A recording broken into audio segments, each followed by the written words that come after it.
1 वाटी रवा घेतलाय, अर्धी वाटी साजूक तूप आहे.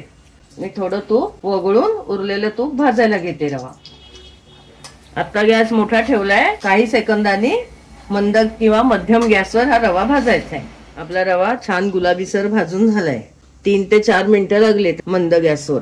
तिने 3.5 वाट्या पाणी घेतलंय. उकळी यायला लागली. हा 1 वाटी गुळ घालते चिरलेला, थोडस मीठ.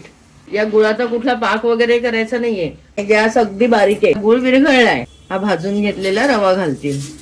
हा रवा पण सावकाश घालत जावं आणि एका हाताने हलवायचं, नाहीतर गुठळ्या होतात रव्याच्या. बघा कुठेही गुठळ्या झालेल्या नाही.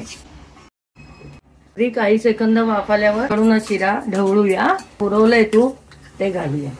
तूप घालून ढवळून झालंय. पुन्हा झाकण ठेवते. एखाद्या मिनिटातच हा ढवळलाय. 5-6 वेलदोड्यांची पूड घालूया. आपला शिरा झालाय. मी गॅस बंद करते.